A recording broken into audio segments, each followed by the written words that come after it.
warahmatullahi wabarakatuh. Halo teman-teman semua, selamat pagi, siang, sore, malam ya buat teman-teman yang lagi nonton. Oke, kami dari kelompok 7 bakal ngebahas mengenai penelitian etnografi dalam sistem informasi.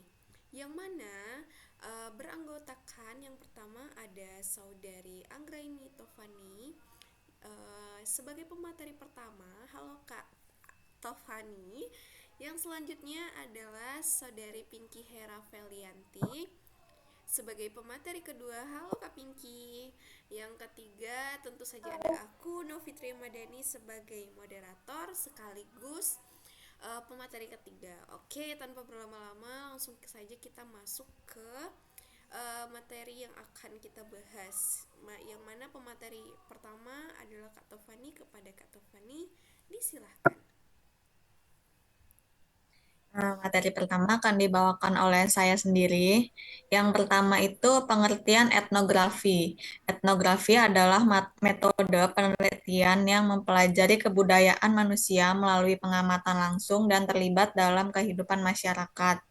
Secara etimologis, kata etnografi berasal dari bahasa Latin ethnos yang artinya bangsa dan grafi yang artinya uraian. Etnografi berfokus pada deskripsi suku bangsa beserta kebudayaannya. Penelitian ini umumnya kualitatif dan digunakan dalam antropologi untuk memahami pola interaksi sosial serta kehidupan masyarakat secara holistik. Yang selanjutnya ada penelitian etnografi disebut etnografer, terjun langsung ke lapangan, berinteraksi dengan masyarakat, dan seringkali tinggal bersama mereka untuk mengumpulkan data. Pengumpulan data dilakukan melalui wawancara, observasi, dan pengumpulan dokumen. Analisisnya bersifat induktif, mulai dari hal konkret menuju abstraksi.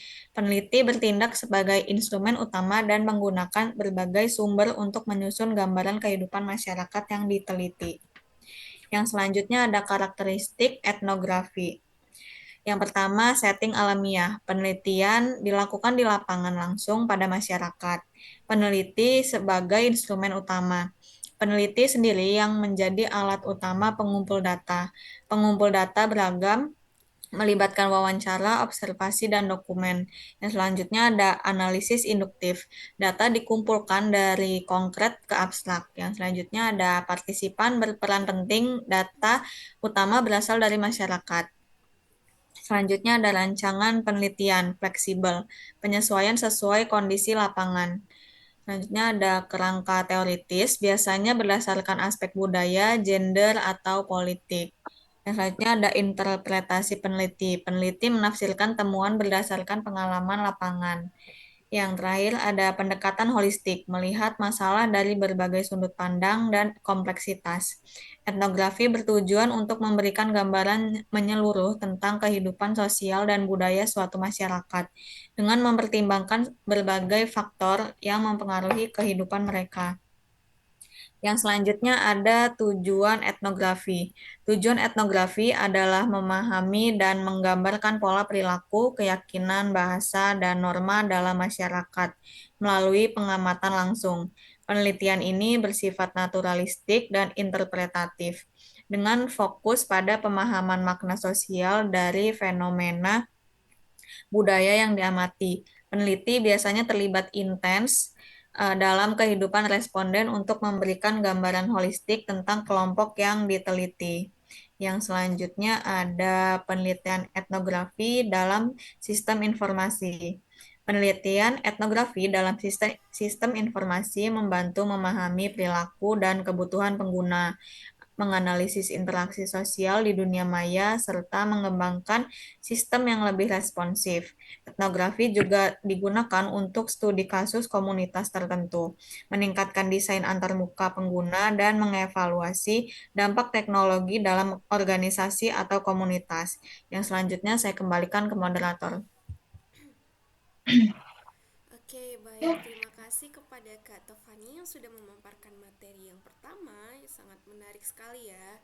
Oke, selanjutnya materi yang kedua dan ketiga akan disampaikan oleh Kakak Pinky Hera Felianti kepada Saudari Pinky. Waktu dan tempat disilahkan. Baik, terima kasih kepada moderator yang telah memberikan waktunya untuk saya. Yang di sini saya akan memaparkan materi yang kedua, yaitu yang pertama di sini ada B, yaitu tahapan penelitian. Tahapan penelitian etnografi meliputi yang pertama yaitu observasi partisipasi, yaitu penelitian terlibat langsung dalam kehidupan komunitas untuk memahami praktek sosial dan budaya. Selanjutnya yaitu ada percatatan data lapangan, mencatat observasi dan pengalaman secara sistematis. Yang ketiga ada analisis dan interpretasi data, menemukan pola dan makna dari interaksi sosial. Yang keempat yaitu ada penulisan laporan, yaitu menyusun hasil penelitian menjadi narasi yang menggambarkan budaya komunitas. Yang terakhir yaitu ada refleksi dan validasi. Menvalidasi temuan dengan partisipan untuk memastikan kebahasan.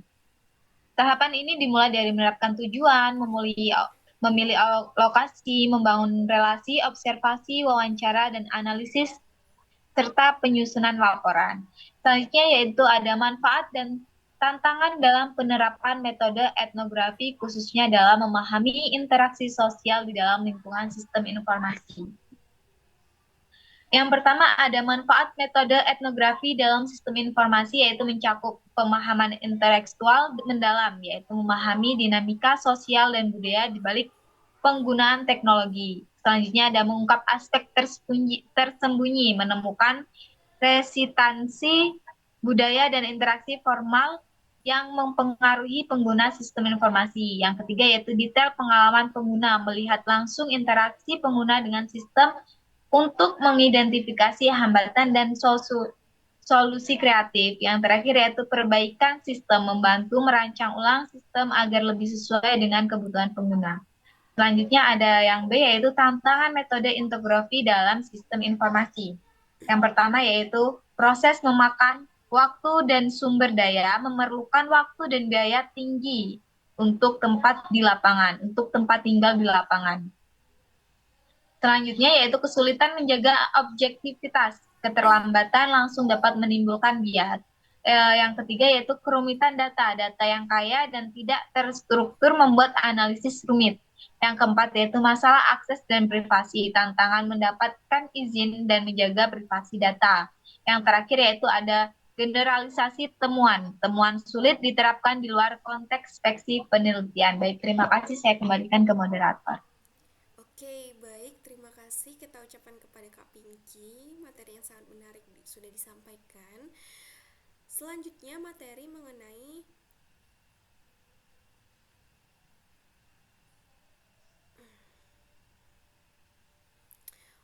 Oke, terima kasih kita ucapkan kepada Saudari Pinky sudah menyampaikan materi yang sangat menarik ya pada hari ini. Oke, selanjutnya adalah studi kasus bidang sistem informasi yang menggunakan metode etnografi yang pastinya akan saya sampaikan sendiri sebagai pemateri ketiga.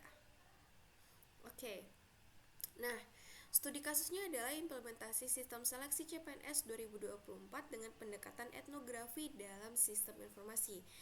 Pada tahun 2024, Badan Kepegawaian Negara BKN Indonesia menerapkan sistem baru untuk seleksi calon pegawai negeri sipil atau CPNS.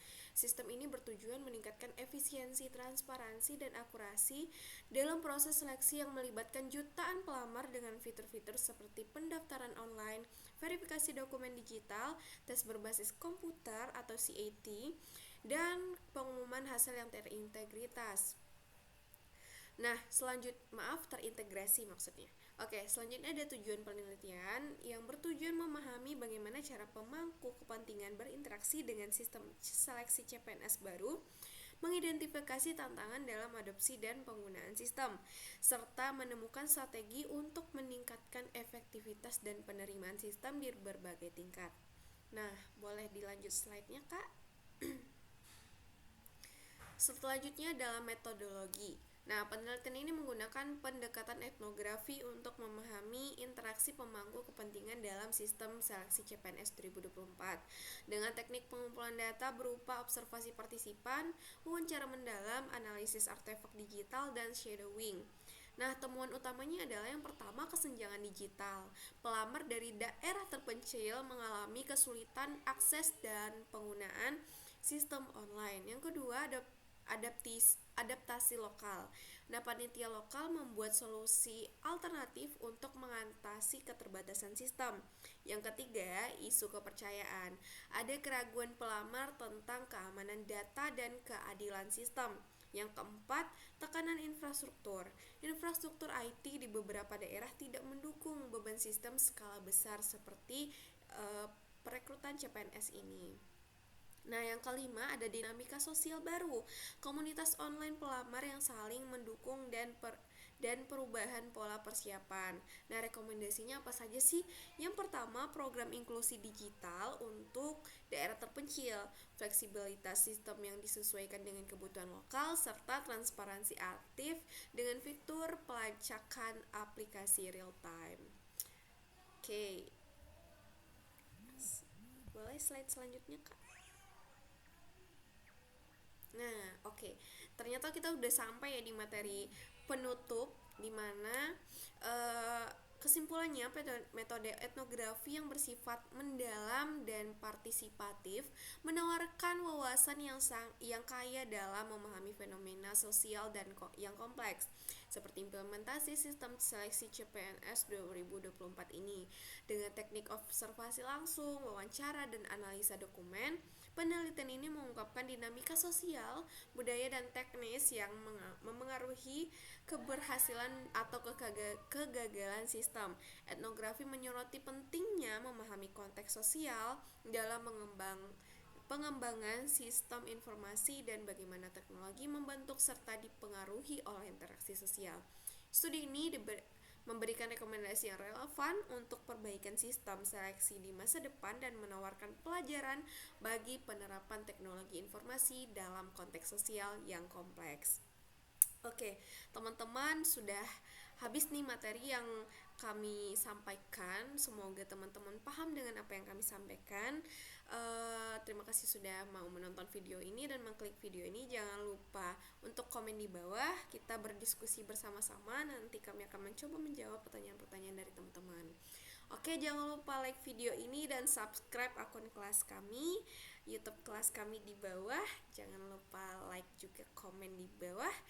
Dan salah dan janggal kami mohon maaf. Aku moderator Novit Ramadhani, Kak Tovani sebagai pemateri kedua, dan Kak Pinky sebagai pemateri ketiga.